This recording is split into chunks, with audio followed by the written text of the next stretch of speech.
For most of my childhood, I thought only stars wrote music. Not like it was a law or something. Writing original music just wasn't something that I even considered that I, nor any of my friends or family could do. By high school, I started to realize how wrong that thought was. And right around that time, I started thinking, I might not be good at it, or other people may not like it, but I'm going to do it anyway. That way of thinking wasn't pretty, but it was the seed that grew into a beautiful curse, for better or for worse.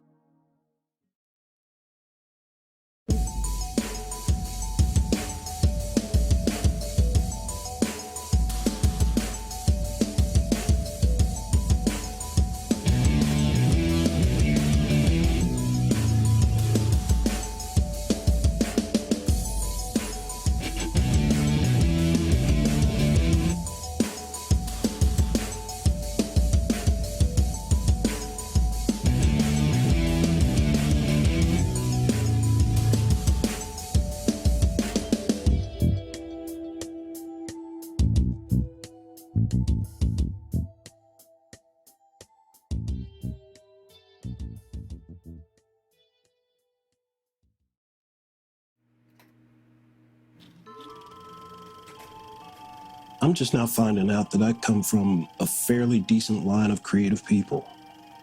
My grandmother on my mother's side put out a book of her own that featured poetry from a number of different authors. And one of those poets was the man who was to become my grandfather.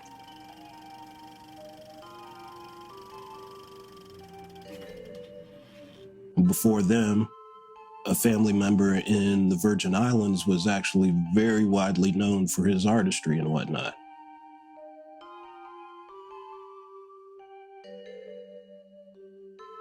According to my parents, I was always into music. They would talk about their old stereo console thing where the radio and the turntable and the TV were in this big, heavy wooden piece of furniture. I would go into the kitchen and grab spoons or whatever I could, and with the stereo blaring away in the living room, I'd go to my bedroom and sit on my bed beating on the mattress, sort of like a drummer, but probably more like tapping out whatever rhythms grabbed my attention.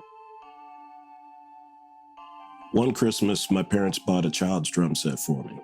The greatest present in the world as far as I was concerned. Unfortunately, at that time, I definitely didn't have any kind of touch. So before the end of the year, I had demolished that kit. With my birthday in February, they bought another kit for me with the directive of, if you ruin this one, you won't get another one from us. Needless to say, I was a bit more careful with that second one, but it still didn't last the entire year. Time went by, and my parents bought 2 records for me at some point. Isaac Hayes' Hot Buttered Soul and Iron Butterfly's In-A-Gadda-Da-Vida. And smooth soul blended perfectly with hard rock as far as I was concerned. Everything in between was just more cool music in my head, so why not? In 3rd grade, my school gave my class a sheet of paper to give to our parents, and on it was a description of this optional music class with a list of instruments that we could play. With my child drum kit long destroyed, it had been years since I'd played an instrument, so when they asked me if I wanted to be in this music class, I excitedly said yes, yes, yes, yes, yes, thinking I'd get to play drums again. Unfortunately, at that time, we were living in an upstairs place in a big old house with an older couple living right below us, so drums were definitely out of the question. In the end, my parents decided on the instrument for me. You're going to play French horn, they said. The French what? My parents said they'd get a horn for me to be in that class, but only if I made a pact to stay on the horn until at least 6th grade. An eternity at that point as far as I was concerned. Dejected at having to play this horn thing, I was still excited to be in the music class. And to offset all this supposed classical music that we were playing in elementary school, after my half-hour horn lesson, I'd play my newly found convictions. Parliament Funkadelic, Kiss, Rick James, Alice Cooper, and Sweet, the Desolation Boulevard album. Incidentally, I continued to play French horn all the way through my sophomore year of my first attempt at college. Now, fast forward to 7th and 8th grade, and I was as consumed with playing ice hockey as I was with all kinds of music. In 7th grade, we had a school assembly in the gym, and we all got to experience our first rock concert. The next year, there was an announcement of a school talent show. That was the first time on stage ever. One of the songs we played, I think we played 2 songs total, maybe 3, but one of the songs was the Doobie Brothers' China Grove, and I got to do a drum solo, which I copied from one of the Peter Criss solos from the first live Kiss album. Then came high school, and the floodgates were open.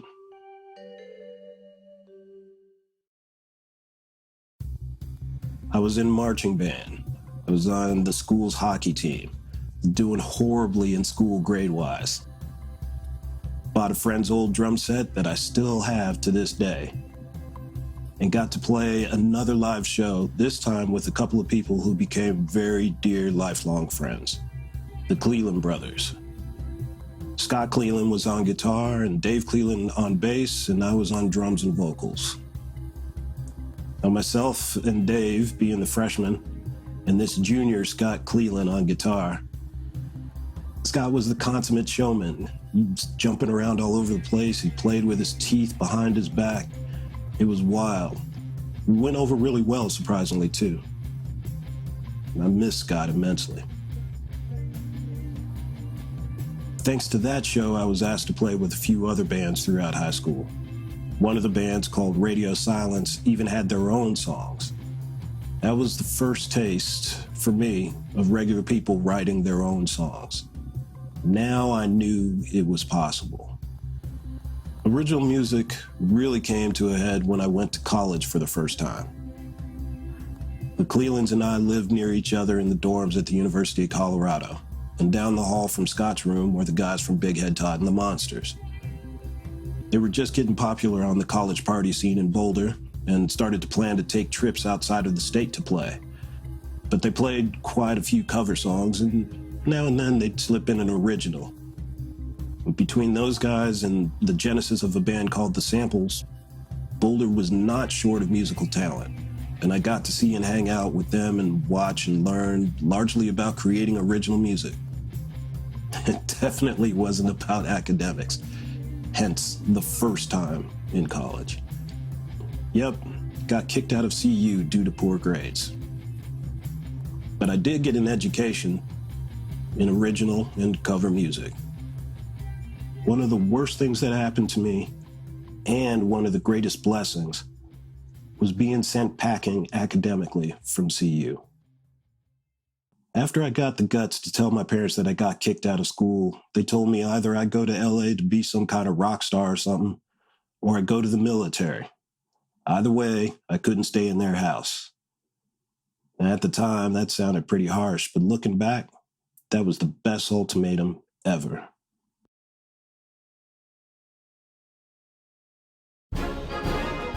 Being way too scared to go to LA like they mentioned, I ended up joining the Air Force and was stationed in Del Rio, Texas as an air traffic controller. And while there, I decided I had to play somehow with someone. Unfortunately, I met this guitar player named Carlos, and the two of us would start to jam together whenever we could find a drum set to borrow from somewhere. Around that time, I answered an ad in the paper to play drums with a country and western band called the Border Bandits. They had a drum set already, so playing with them was actually doable. Now, somewhere along the line, I was able to buy my first real drum set, a pink Tama Grandstar, I think it was, as well as this new invention called a 4-track tape machine, that I still have, by the way. Now, before the 4-track, I would plug a microphone into my dual tape deck and record myself humming something onto it, then play it back on deck 1, and simultaneously hum some additional stuff onto deck number 2. It's a technique called ping-ponging. Once I got the hang of that, after a lot of trial and error, I bought a small Casio keyboard and a piece of junk JB player guitar and started ping-ponging original songs. Now, the 4-track meant that I didn't have to ping-pong so much, so that machine became invaluable. Not sure if I have any recordings from the dual tape sessions. Actually, I might. But a number of tapes worth of stuff still exists from the 4-track era, including the first full original song I ever wrote, along with my friend at the time, James Johnson, JJ, as I call him, an 80s ballad type thing called We Can Make It Happen. I need you in my world. I want you for my girl. Just give me one more try. We can make it happen. Oh. JJ and I formed our little group thanks to that 4-track, but we only wrote 2 songs total before going our separate ways. After serving 4 years in the Air Force, I got out and attended the University of Denver. And it was the return to Denver at that point that a career actually started to happen. While attending school, I was a freelance drummer. There was money to be made playing in cover bands, but that didn't excite me as much as the original scene did. And there were so many bands that I got to work with in so many different genres. It was amazing. The first original song I wrote when I got out of the military was with an instrumental jazz rock group called Windowpane, and the song was called War and Peace. That band was my second taste of recording in a recording studio, and the first time that one of my songs was professionally performed and recorded. Right after graduating from DU in 1993, I was asked to tour with this industrial metal band called Rorschach Test, who had recently moved from Denver to Seattle. The thought of my very first tour was enough to have me drop everything and to go without a care in the world. Before leaving for the tour, the band wanted to record a short demo to shop to labels. This demo was produced by the great Neil Kernon, who's worked with Queensryche, Hall & Oates, and more. And it was in this session that I wrote a song called Shocking that actually made it onto the demo.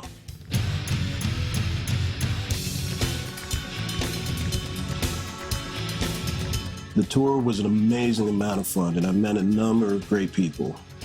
I mean, some of the things that we endured on that tour, physically emptying a Winnebago septic tank in the middle of a highway in the middle of the night, riding in the equipment truck on top of the gear through a windstorm, going through Wyoming.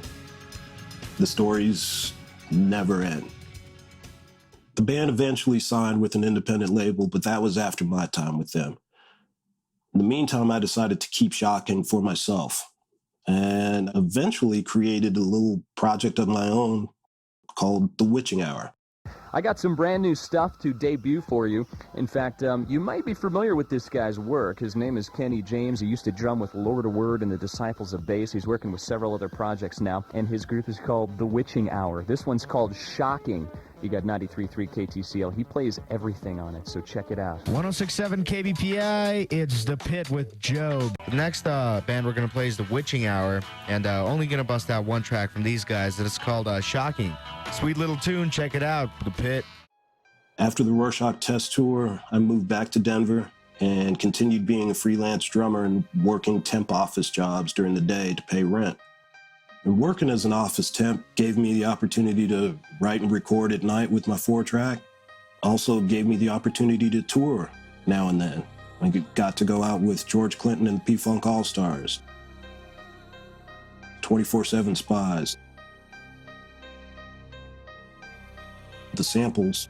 This man is one of the most incredible drummers to have ever graced the Samples stage. I'm serious about this, you guys.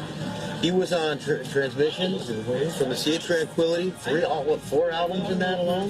Something like that. Here's the Tan Mule. You're in Tan Mule? We're so proud of that one. We're hearing somewhere Sounds like a else. CD bar. Cell Dweller, so many more people.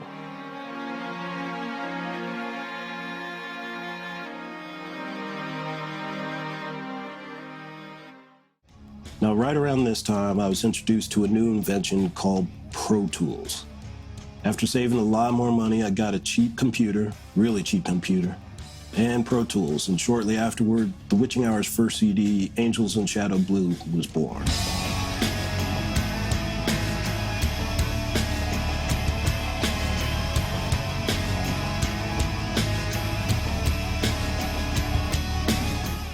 The Witching Hour released a few CDs and a DVD over the next few years and toured sorta regionally. Kansas City, Cincinnati, playing to absolutely no one but the bar staff in Detroit. The bar staff consisted of about 3 people. Hollywood, California, Salt Lake City, Minneapolis, Des Moines, Colorado Springs, Denver, and he even got to play Red Rocks, which gave birth to the live CD Crimson Glory Symphonies. TWH existed until shortly after moving back to Seattle in 2005. Before the move, and in order to play live, I would hire other freelance musicians to perform with The Witching Hour. But when I got to Seattle, I wanted to have an actual band instead, members of the band. It took a bit, but I found a few people and we were able to play a handful of shows. Seattle, Vancouver, British Columbia, and at the Whiskey in Hollywood. After a horrendous Whiskey A Go-Go show, on the way back to Seattle, the air went out of TWH's tire completely, and I squashed the project. Well, hopefully that was in color. It was really cool sunset here in Oregon. I don't know. I have no idea where we are in Oregon. We're about. I know we're south. 18 miles outside of Eugene. We're 18 miles south of Eugene. And just to recap, we played the Whiskey A Go-Go.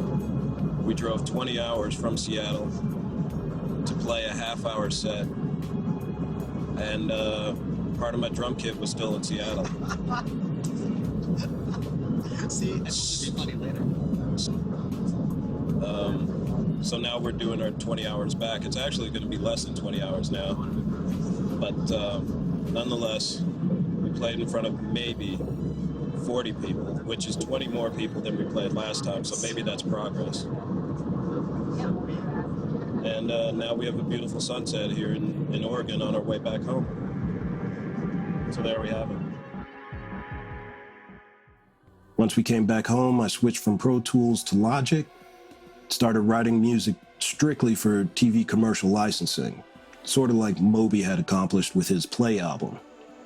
And at the same time, I fell deeply in love with the trip-hop movement that was happening at the time, with acts like Tricky, Massive Attack, Portishead, etc. So in my head, it all made sense. I really liked writing this stuff, and with a collection of songs in hand, decided to form yet another project that was part electronica, like Faithless, and part trip-hop or down-tempo. This time calling the project My Drama. Dumb name, I know, but it made sense at the time. It was around this time that I met up with guitarist Brian Skeel online. A few years prior, I recorded and toured with Cell Dweller shortly before moving to Seattle the second time, and Brian was a fan of that band. Somehow he and I connected around the time I was putting this My Drama thing together. I heard his guitar playing and was completely blown away. I played him some of the My Drama stuff and he dug it, but like me, didn't like the name. I asked him if he'd like to be a member and he said yes, but let's come up with a better name. Agreed.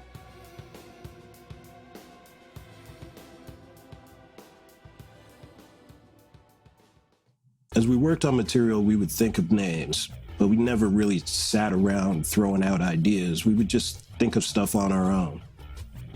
It wasn't until I had moved to Las Vegas that we actually talked about a new name, and it came pretty quickly. I wanted something that described the vast genres the project covered, like a dichotomy, sort of. I remember saying that I really liked the word beautiful, and he said something like, well, we need something that's the opposite of that. How about curse? Beautiful curse. Better yet, a beautiful curse. It was at that point that ABC was officially born.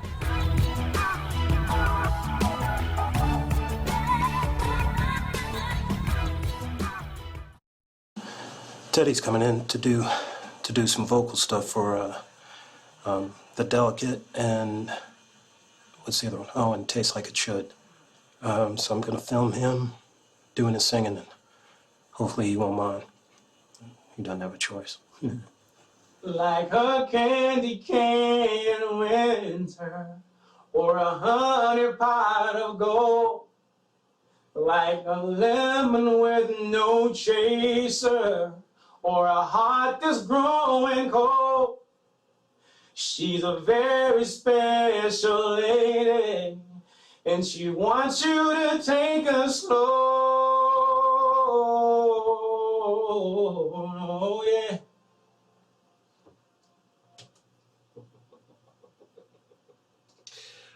I don't think we need to do anything. There were like 12 things in here. Okay, cool. As long as you're happy, that's all. I can sing it all day. I'm giggling. I'm giggling. Okay, good. Really, I'm giggling. Let me see what. This is all mixed and shit. It's gonna be nice.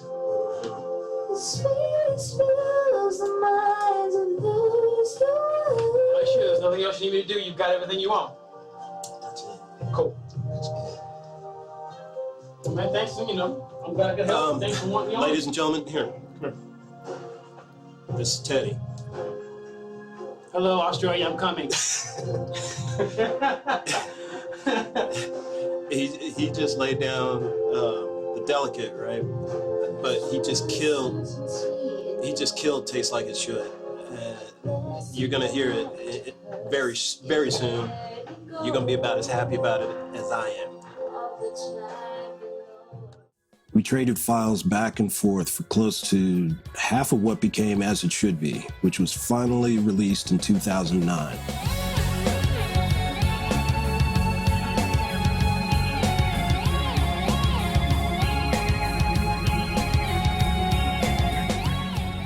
It's funny that the two of us would email or call each other during the making of the album, but we had never physically met until it was time to do the surround mix and add some guitar stuff to the song This Is My House.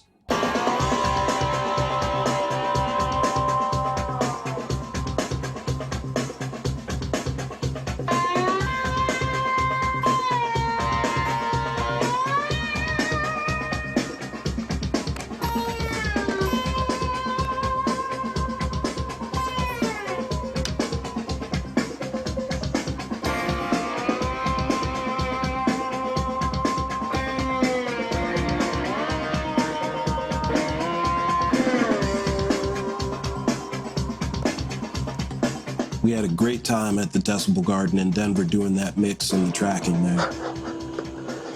Rock and roll dreams right there. But shortly after the mix session, though, Brian left ABC and I was on my own again. It wasn't until I was back in the military, the middle of 2010, this time deployed into a combat zone in Afghanistan, that I started new ABC material. That deployment was influential enough to come up with a storyline, if you will, behind A Scar Is Born, which for all intents and purposes is a psychological diary dealing with the before, during, and after of that particular deployment, which ended in 2011.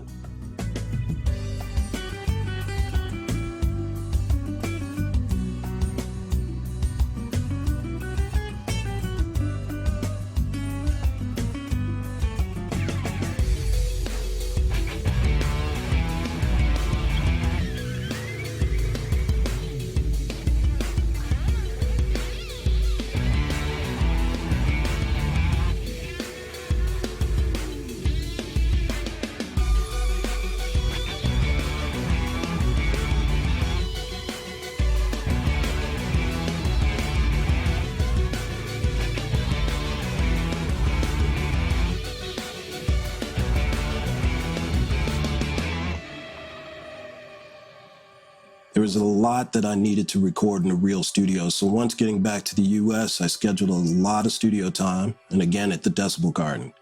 And thanks to so many talented friends, was able to finish Scar in 2012.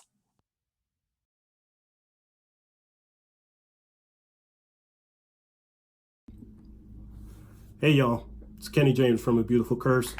Just wanted to take a second to set the record straight about something. You guys have been fantastic. In the process, you have been deceived. There's someone out there that is making A Beautiful Curse stuff available. That stuff's not authorized. There are only 2 releases that are authorized, 2 official A Beautiful Curse releases that are authorized. One is this one, As It Should Be, and the songs that are on this album, and this one, A Star Is Born, and the songs that are on that. That's it, just those 2. If you see anything else, they're unauthorized. They're not official. They were not supposed to be out, weren't supposed to be available, etc. They're no good, unauthorized. Again, this album, A Star Is Born, and this one, As It Should Be, are the only official actual releases, and the songs that are on there are the only actual official releases available. The others, you're being duped. You're being duped. So, if you're looking for stuff on iTunes, Spotify, whatever the case is, grab the stuff from those 2 albums, not from anything else, because they're not real. They're not authorized. That's it. That's all I wanted to let you guys. That's all I wanted to tell you. Continue playing nice. We'll talk to you soon. All right. Take care. Bye. At the time, the album was only available digitally, and truthfully, I don't know why. I'm just glad that I finally got the guts to make it real, and maybe it's because of the rebirth of vinyl that got me to revisit these scars. When it became clear that I could get my stuff on vinyl, the same medium that my heroes were on from when I was a child, I just had to do it. And if I did the first ABC record, why not this second one? Talking about all this right now makes me think how much my past has influenced my present, and how in a weird way cyclical it all is. From watching record labels spin around listening to the music, to now being able to actually be one of those labels, along with the help of so many cherished friends. It's amazing. It's been a long road, but I'm thankful for the journey and looking forward to what's to come. If that means more of my past creeps in, then so be it. There's more to come in any event.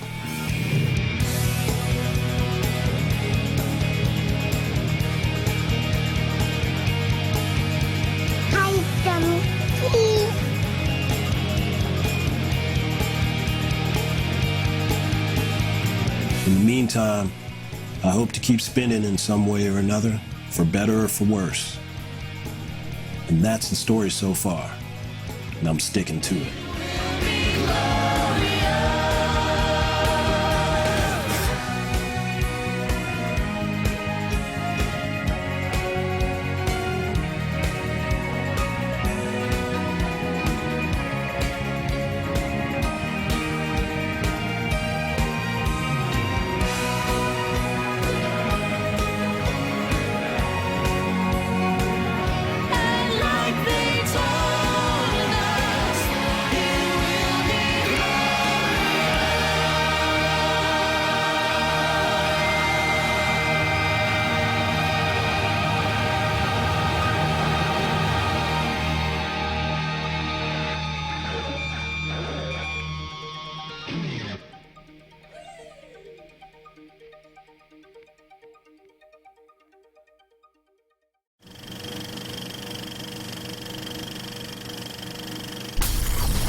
Hey y'all, just wanted to take a couple of minutes to kind of explain the gravity that your request for a Beautiful Curse documentary resulted in, if that makes sense. What you asked for ended up being a really deep thing and a fantastic thing. Searching for pictures and videos and flyers and all this other stuff about A Beautiful Curse, of course, sent me down the rabbit hole of looking through family pictures and things like that, and some of these discoveries really brought a smile to my face. A lot of people that are gone now, a lot of history, but some of the things that I found while putting the documentary together. My grandfather's diary. It's kind of weird to be holding this and reading it, and part of a weirder bit inside, he mentions a woman that he's really attracted to, he's really attracted to. Subsequently, I found a book by the woman that he was attracted to. She ended up being my grandmother, obviously, right? And this is the book that has my grandfather's poem inside. There might be a couple of his poems in here, but this was the beginning of them, right? Grandfather's diary, grandmother's poetry collection book. It's really weird that these things were published. And to further show how deep this went, yesterday, Amazon delivered a book to me. This one. And it's a book, but it's actually a 3-part play. And the play and the illustrations in the book, I guess, were written by my great-grandfather. True story. This is one of his drawings. It's what I mentioned in the documentary, that he was influential and he was gifted and he was into a lot of things. I mean, here's an example. It's in my hands now. It's not just articles that I found. This is deep. This is deep history stuff. And if it wasn't for you requesting the documentary, I don't know if I would have found it. So I say thank you very much for being interested and for having me go down that rabbit hole. Thank you, thank you, thank you.